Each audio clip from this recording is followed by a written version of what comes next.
You ever check into a place so quiet you can hear the dust settle? A roadside motel off some highway that's been forgotten by maps. The neon sign buzzes a name you don't remember booking. But you're tired. You've been driving for 14 hours through Kansas or Nevada or Ohio, doesn't matter which. The land here all looks like the last place you left. You open the door. The keycard clicks. The light flickers once, then holds. And the room is almost normal. Beige walls. A painting of a sailboat that's going nowhere. The air conditioner rattles like a cough. But something's off. Something you can't name yet. The bed is made. Too made. Like no one's ever slept in it. Or like something just got up and smoothed the sheets with patient, wrong hands. The closet door is open 3 inches. You didn't leave it that way. The bathroom mirror has one fingerprint, high up, where a child couldn't reach, where a grown person wouldn't. You tell yourself, it's exhaustion. It's the road. It's nothing. But then you notice the lamp on the nightstand. You don't remember turning it on. And the shade is warm to the touch. And the chair in the corner, the one facing the bed, has a fresh dent in the cushion. As if someone just stood up when they heard your key in the lock. That's when you feel it. Not a chill, not a shiver, something heavier, like the room is leaning toward you, like the walls have ears and the ears are smiling.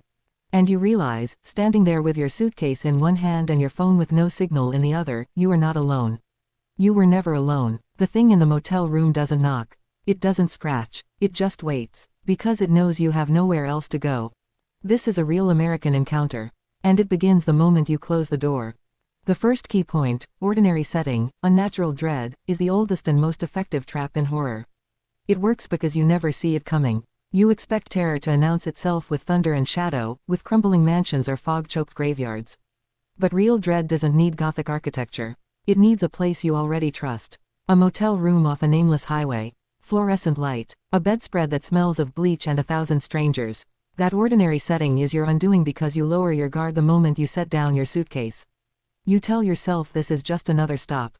Just another night. Just 4 walls and a locked door between you and the road.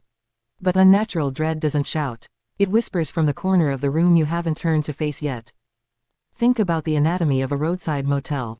The door has a chain lock you test twice. The window looks onto a parking lot and then nothing, just dark fields or desert or woods that press too close. The heater kicks on with a sound like bone grinding. All of this is familiar. You've seen it in 100 films. You've lived it on a dozen trips. That familiarity is the poison. Because when something goes wrong in a place you recognize, your brain refuses to believe it. You rationalize. You explain away. The scratch in the wall. Old pipes. The cold spot by the bathroom sink. Drafty construction. The feeling that someone just exhaled on the back of your neck. Imagination. You cling to the ordinary setting like a life raft, even as the dread proves it was never a raft at all, just painted wood over open water. Unnatural dread has a specific texture. It isn't fear of the obvious. You're not afraid of a man with a knife or a storm outside. This dread is stranger. It's the sense that the room itself has intentions. That the arrangement of furniture is wrong not by accident but by design. That the way the mirror tilts slightly toward the bed means something has been watching you sleep for longer than you want to calculate. Ordinary settings amplify this because they offer no excuse for strangeness. An abandoned asylum, yes, that should feel wrong. But a Motel 6, a budget inn with vending machines and a flickering ice dispenser, there's no reason for dread there. And yet it arrives anyway, soft-footed and patient, sitting down in the chair across from your bed like it paid for the night just like you did. The most effective horror writers know that the mundane is the true gateway. Because when you cannot point to a ghost or a monster or a masked intruder, when the unnatural dread seems to come from the wallpaper and the carpet and the way the air conditioner rattles exactly 7 times then stops, you have no enemy to fight. You can only sit there, in that ordinary motel room, and feel your own skin begin to crawl. The door is locked. The chain is on. Everything is fine. And that is exactly when you realize you have never been less fine in your life.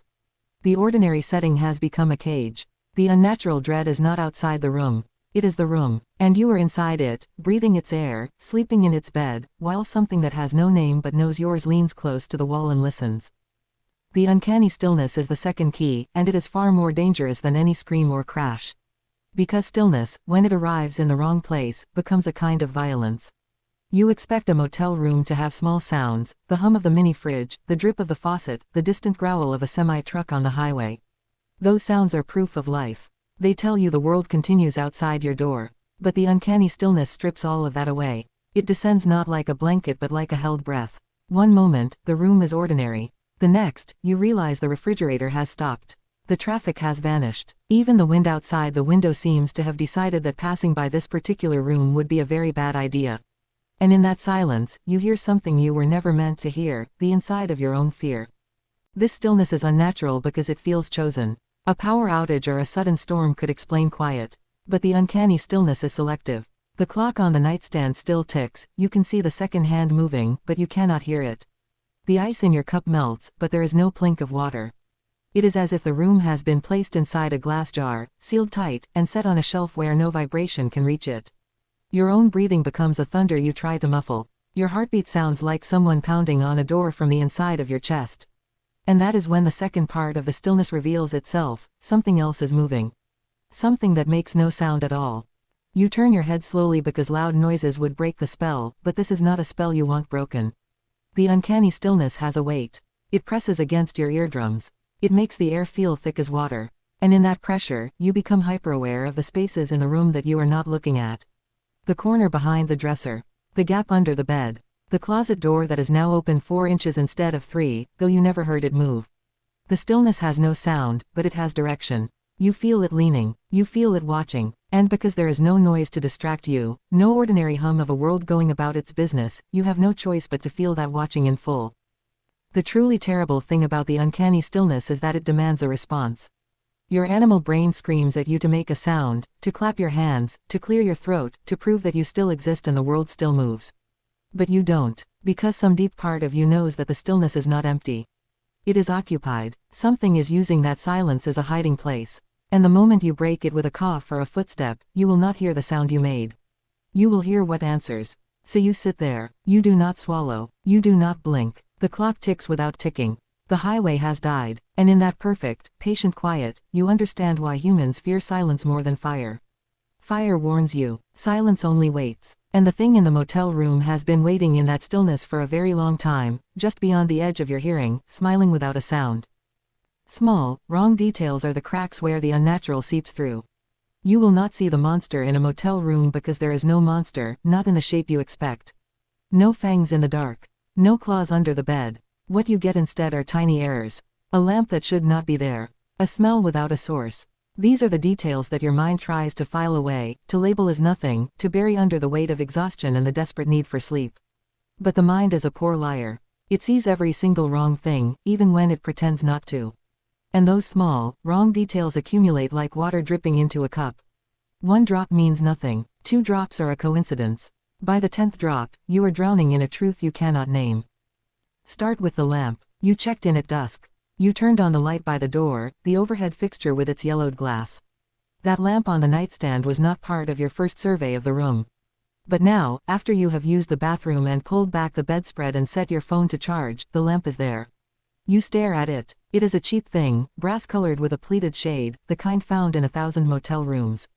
But you would have remembered it because it is positioned wrong. It sits at the edge of the nightstand, closer to the bed than the wall, as if someone moved it recently. The switch is in the off position, yet the bulb is warm when you touch it. Warm. Not hot from use minutes ago, but warm. As if someone turned it off just before you opened the door. You tell yourself maintenance checked the room. You tell yourself the previous guest was forgetful. But the small wrong detail has already done its work. It has opened a door in your mind that you cannot close. Then there is the smell. It is not the usual motel cocktail of bleach, old cigarettes, and cheap air freshener. It is something else. Something that comes and goes like a radio signal losing frequency. For a moment, it is sweet, cloying, almost floral, the kind of sweetness that makes your throat tighten because sweetness should not be there without a flower.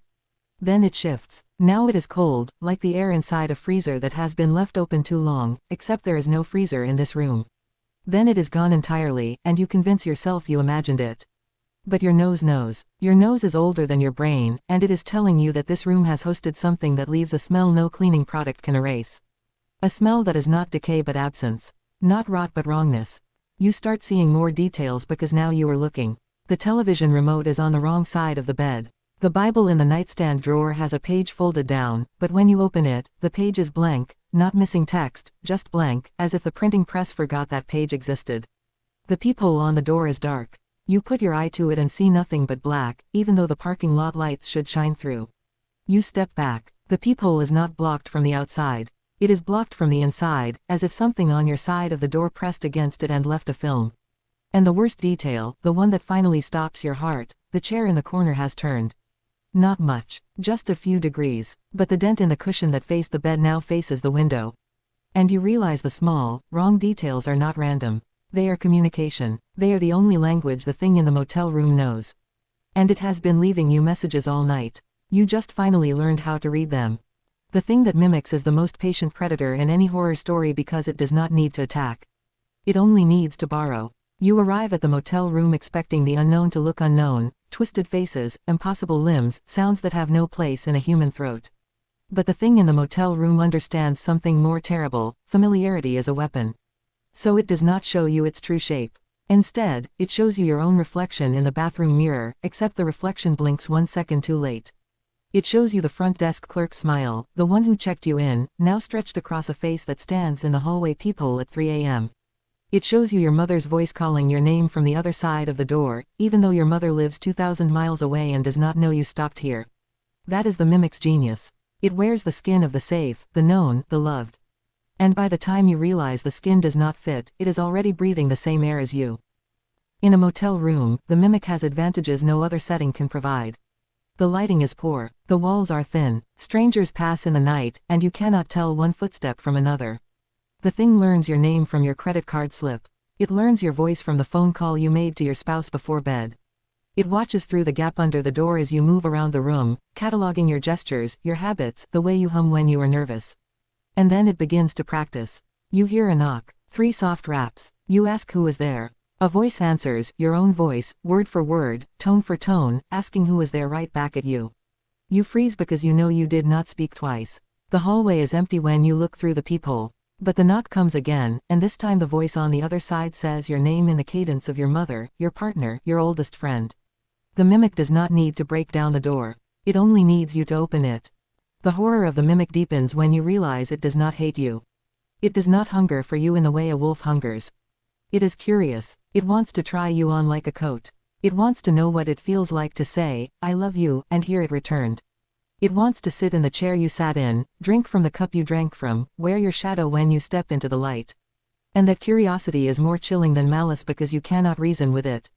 You cannot bargain. The thing that mimics does not want your money or your fear. It wants your face. And it is patient enough to wait until you fall asleep, until your breathing slows, until the room goes dark.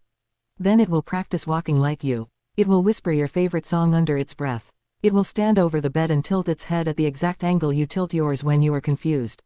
And in the morning, you will wake up feeling strange, feeling off, feeling like someone else used your body for a night. You will look in the mirror and see nothing wrong. But the lamp will be warm again. The chair will have 2 dents now, one facing the bed, one facing the door. And you will wonder, as you pack your suitcase, whether you are the one leaving the room or the one being left behind. The mimic has already learned everything it needs. It is just waiting for you to forget something small. A hairbrush, a toothbrush, your name written on the registration card. Then it will have enough. And the next traveler who checks into this room will hear a knock, and a voice that sounds exactly like theirs, asking to be let in. Slow realization is the most cruel mechanism in horror because it gives you just enough time to understand what is happening before it becomes too late to escape. In a motel room, this realization does not arrive as a single thunderclap. It trickles in like water through a ceiling, one drop, then another, then a steady drip that you cannot ignore. You check in feeling tired but normal. You unlock the door, drop your bag, and sit on the edge of the bed. Everything is fine, but then you notice the lamp that should not be there. That is not realization yet, that is confusion. You push it aside. Then you notice the smell that comes and goes, sweet and cold and absent. That is unease. You push that aside too.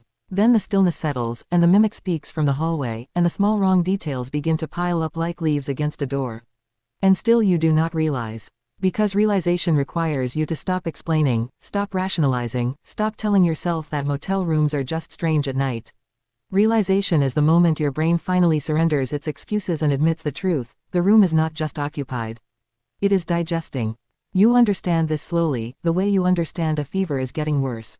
First, you notice that time has begun to move strangely. You looked at the clock 10 minutes ago, or was it an hour? You cannot remember. The second hand ticks, but the minute hand seems to jump backward when you blink.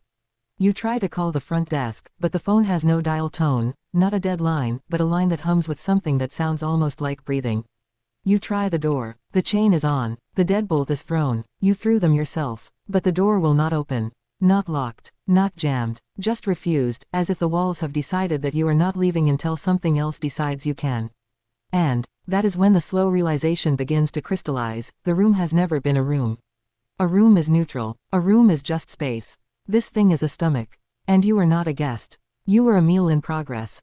The digestion is not physical at first. It is psychological. You feel yourself forgetting things: why you came to this town, what your own phone number is, the name of the highway that brought you here. Memories become soft at the edges. Your mother's face blurs. Your own childhood home becomes a smear of color. The thing in the motel room is not eating your body. It is eating your past, your identity, the small details that make you you. And as those details vanish, you feel lighter, emptier, more like a shell. You sit on the edge of the bed and try to remember your own name. It comes to you after a long pause. That pause terrifies you more than any monster could. Because a monster kills you quickly. This thing is erasing you slowly, one memory at a time, and you can feel yourself becoming part of the wallpaper, part of the stained carpet, part of the smell that does not belong. The room is not digesting you into nothing. It is digesting you into itself. You stand up. You walk to the window. Outside, the parking lot looks normal.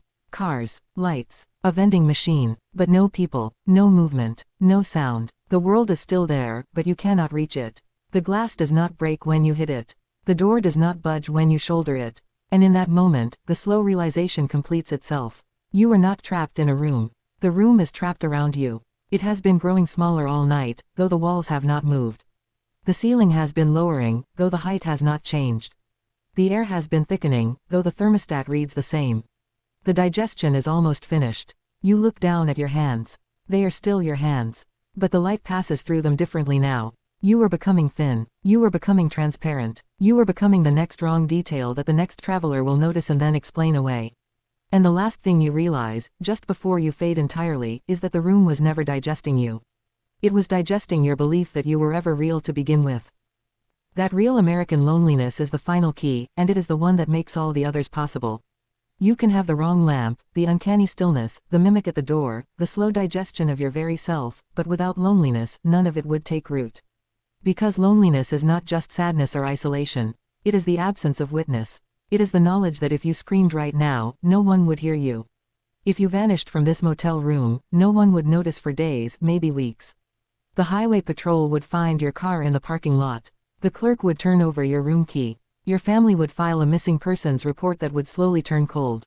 And the thing in the motel room would simply wait for the next lonely traveler, the next person driving through a state they cannot name, toward a destination that exists only on a cracked phone screen.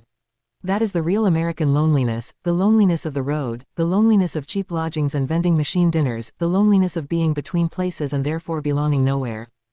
This loneliness has a specific geography. It lives in the gaps between cities, on the two-lane highways that connect nothing to nothing, in the towns with one stoplight and a diner that closes at 8 p.m. It lives in the motel rooms that have seen 1,000 check-ins and 1,000 check-outs, each guest leaving behind a hair in the drain or a fingerprint on the remote, none of them remembered by morning. You feel it the moment you close the door. Behind you, not the door to your home, but the door to a room that is exactly like every other room you have ever slept in on the road. The same bedspread, the same painting, the same faint smell of bleach and regret. And you realize that no one knows exactly where you are. You told someone you were stopping for the night, but you did not say where. Or you did, and they have already forgotten. Or you have no one to tell at all. That last one is the loneliness that cuts deepest. The freedom of the open road is a lie. What you feel is not freedom. It is invisibility. The thing in the motel room understands loneliness better than you do. It has been here longer. It has watched hundreds of lonely people lie down in this bed, stare at this ceiling, and wonder if anyone would come if they called out. And the thing knows the answer. No one would come. The front desk is 2 buildings over, and the clerk is watching a small television with the sound off. The nearest neighbor is 3 doors down and has their own loneliness to tend to. The highway outside is empty because it is 2 a.m., and the world has decided that this stretch of road is not worth driving. You are alone in a way that is almost mathematical. Your voice, no matter how loud, will not reach another human ear. The thing knows this. That is why it does not rush. That is why it takes its time with the lamp and the smell and the small wrong details. It knows you have nowhere to run and no one to run to. The loneliness has already done half the work for it. And here is the cruelest truth about that real American loneliness: it makes you vulnerable to the mimic in a way no lock can prevent. Because when you are that alone, a knock on the door sounds almost like company. A voice that sounds like your mother's sounds almost like love. A shape in the corner of your eye that looks almost human sounds almost like proof that you are not the last person on earth. You want to believe the thing is real in the way you are real. You want to believe it has come to keep you company, not to consume you. And that wanting is the opening it needs. The loneliness lowers your defenses. It makes you hesitate when you should run. It makes you listen when you should cover your ears. And by the time you understand that the thing was never company, it was a trap, baited with the very emptiness you have been carrying for years, the door is already locked from the inside, and the only voice left in the room is not yours. It is the thing's. And it is saying your name in a tone so tender, so lonely, that you almost answer. Almost. But the real American loneliness has already won. Because there is no one to hear you not answer. There never was.